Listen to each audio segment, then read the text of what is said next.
Hello， 大家好，今天我们一起来做一个人物行走的循环动画。那么为了保证大家都能很容易的学会这个动画，我会尽可能的减少不必要的修改，让大家少走一些弯路。那么这个模型是国外免费提供个人练习和教学使用的，但是呢，我们不能作为盈利目的使用，这点大家要注意。下载地址我也放到视频下方了，大家可以免费下载使用。那么行走动画，大家不用去纠结一个循环是多少帧，这个完全是根据我们需要的节奏来设定的。而我们常规的走路一般设置为25帧或者是31帧一个循环，这里我就设置为25帧一个循环。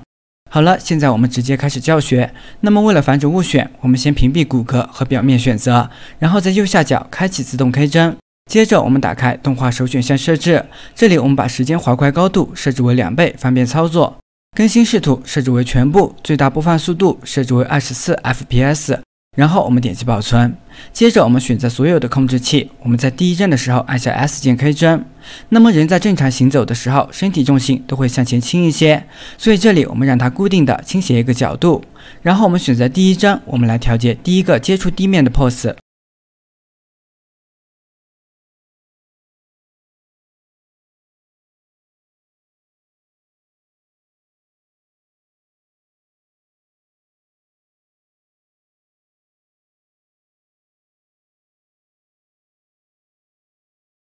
接着我们选择第4帧，我们来调节第二个向下的 pose。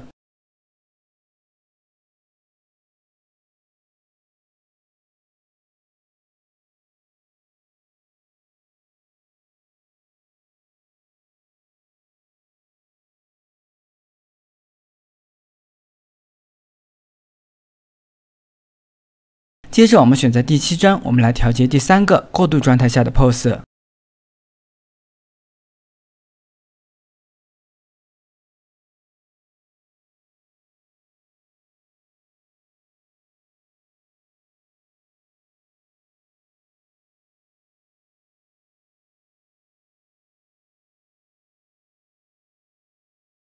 接着我们选择第10帧，我们来调节一下第4个向上的 pose。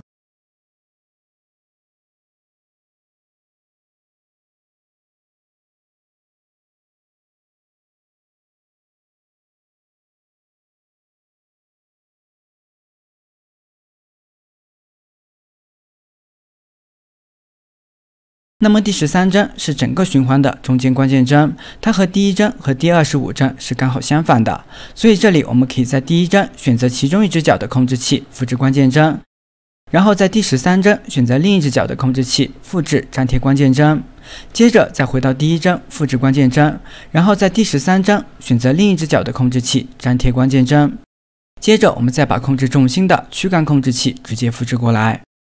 那么因为第16帧又和第4帧的动作是刚好相反的，所以这里相同的操作我们交叉复制粘贴一下。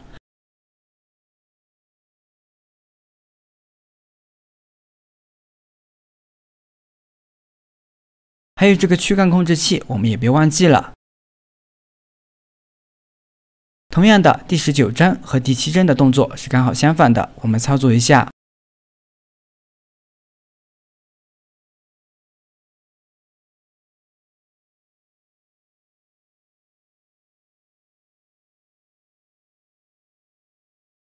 然后就是第22帧和第10帧。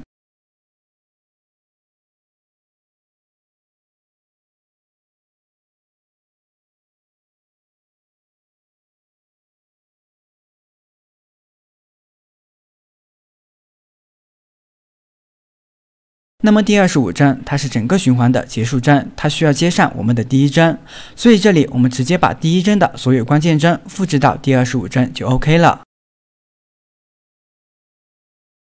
我们播放来看一下。那么我们可以看到这个走路已经初具雏形了，但是呢有点抖动的感觉，我们可以在曲线编辑器中调整一下曲线。这里呢，为了让这个循环衔接的更加流畅，调节更加好把控，我们可以宽选所有的控制器，然后在视图菜单下开启无限模式，然后我们在曲线菜单下执行前循环，再执行后循环，这样我们在调节循环曲线衔接的部分就会非常的直观。那么这个躯干我们一定要把它捋顺了，不然会非常的影响整体效果。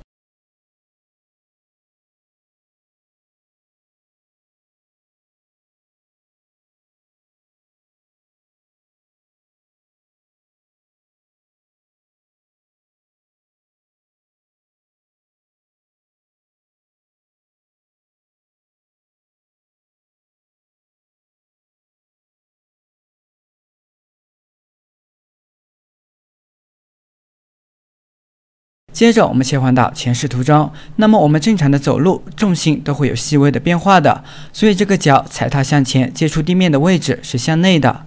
例如我们的左脚，它在第1针以及第13针到第25针都是接触地面的，所以这里我们可以给它统一的固定一个偏移值-5。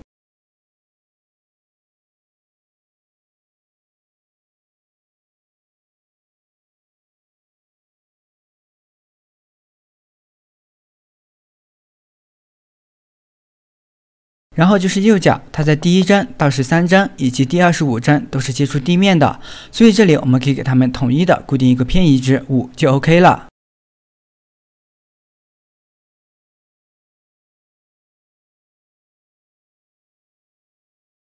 我们播放来看一下，那么这个效果是出来了，但是我们会发现这个双腿交叉的第7针和第19针是贴得太近了，我们需要适当的向外移动一些。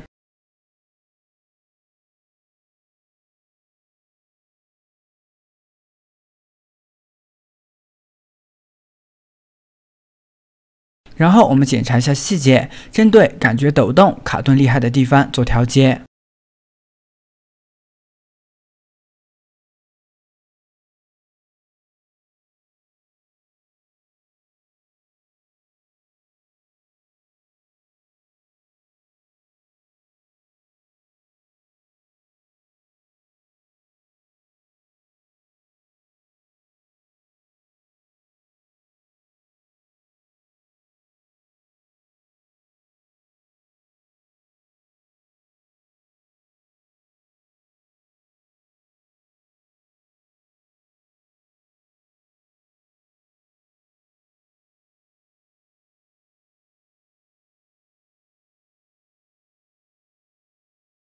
好了，这样看上去就比较流畅了。接下来我们给它加上腰部的动作，那么我们必须要知道，在我们两腿交叉的时候，也就是第7针和第19针，我们抬腿的时候重心会偏向另一边，并且髋关节的部位会朝着抬脚的这边倾斜。我们首先选择第7针调节，我们让其重心向另一侧偏移负的 1.5度。然后我们再选择第19针调节，我们让其重心向另一侧同样的偏移正的 1.5度。然后我们再来播放看一下，这次看起来就更加协调了。那么我们再来调节腰部，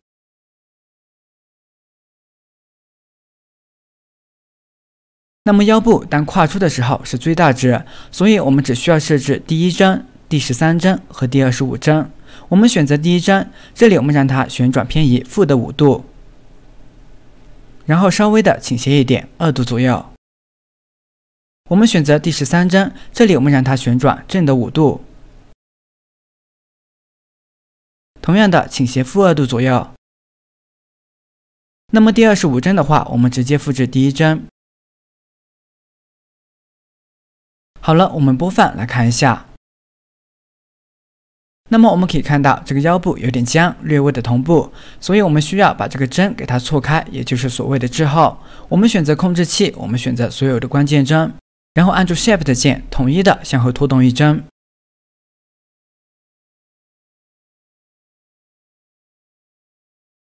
好了，这样的话这个效果就好多了。接着我们来调节这个胸部控制器，那么它和我们的这个腰部调节的方法类似，我们同样需要设置第1针、第13针和第25针。我们选择第1针，这里我们再让它旋转偏移负的5度。倾斜的话，我们可以保守一点，设置为1度左右。然后我们选择第13针，这里我们让它旋转偏移正的5度，同样的倾斜负1度左右。那么第25针的话，同样的直接复制第1针。我们播放来看一下。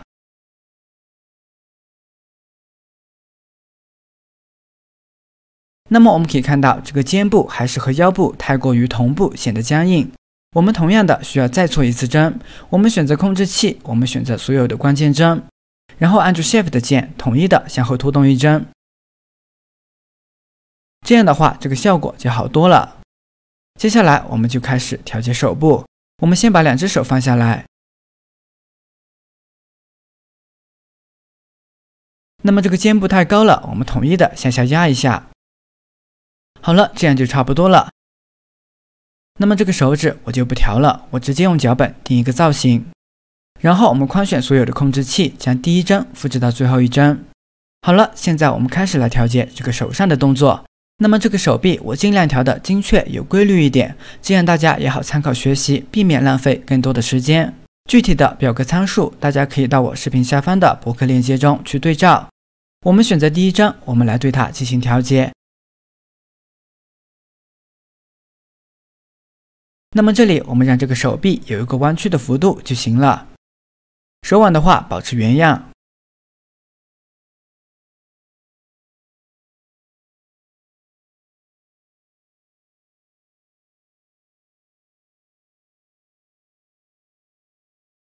那么这里的手腕是向上的动作，所以我们要朝着相反的方向调节。好了，调节好第一帧，我们直接框选所有的控制器，复制到最后一帧。然后我们来调节第四帧。那么这里的手肘，我们只需要微微的向后旋转一些。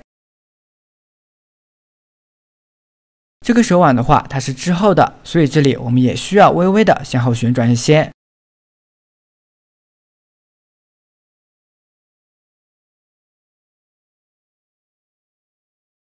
那么因为这里的小臂是甩上去的，所以我们需要加大手肘的旋转角度。同样的，手腕也要甩上去。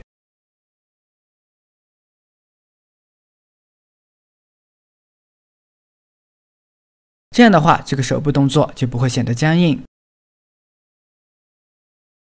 然后我们来调节第七帧，那么此时两个手臂处于交界处，所以我们直接把它们的旋转 Y 都设置为0。那么这里的手肘，我们还是需要做一个滞后的处理，这里我们做的稍微夸张一点。手腕也是一样的，我们接着旋转更大的角度。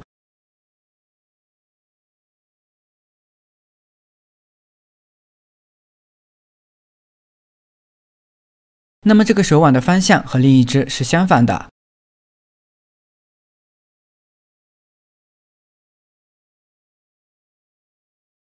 然后我们来调节第10帧。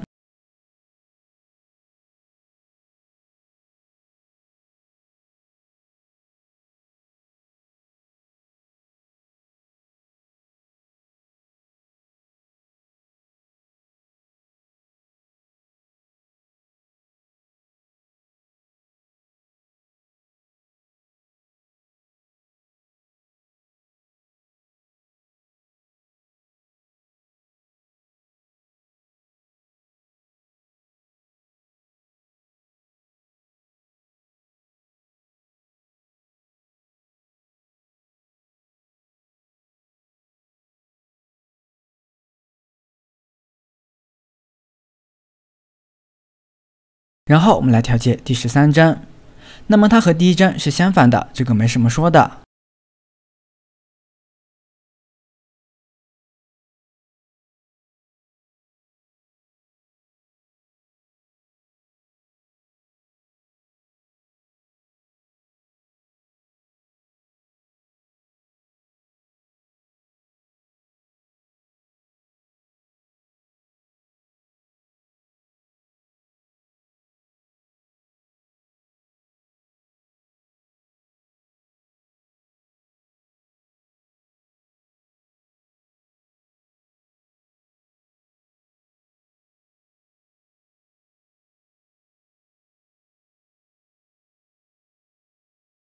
然后我们来调节第16帧。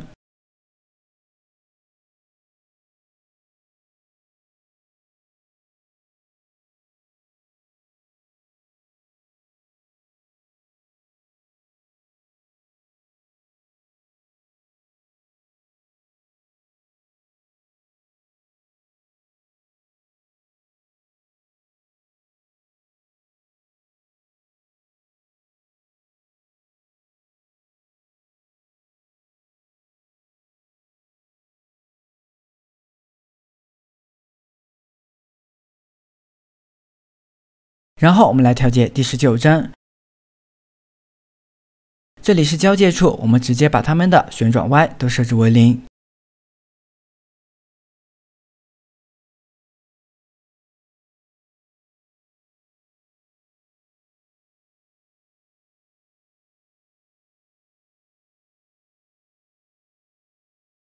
那么至于这个手腕的方向和另一只也是相反的。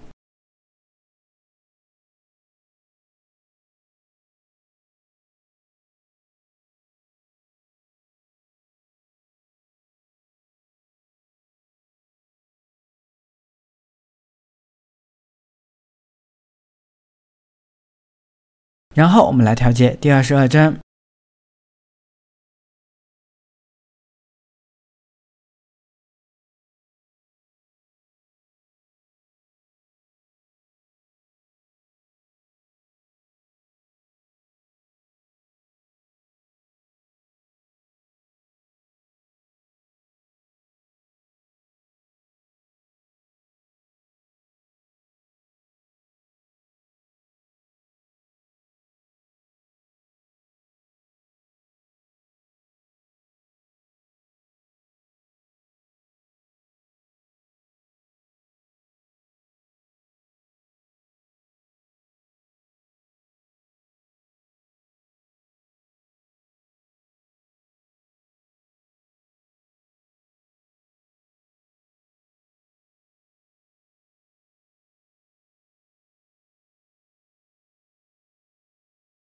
好了，调节完成之后，我们播放来看一下。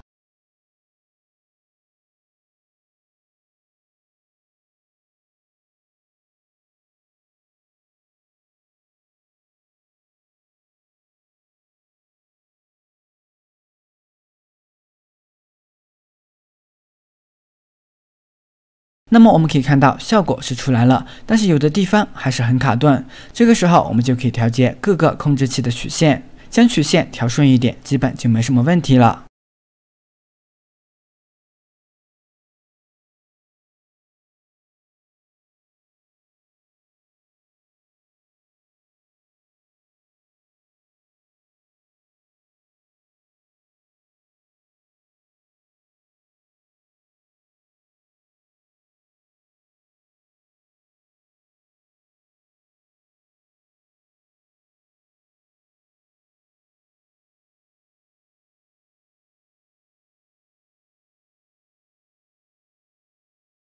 好了，那么我们如果觉得这个肩部还是太硬了，我们还可以对这个肩部进行调节。我们选择这两个肩部控制器，选择第13帧 S 键 K 一帧。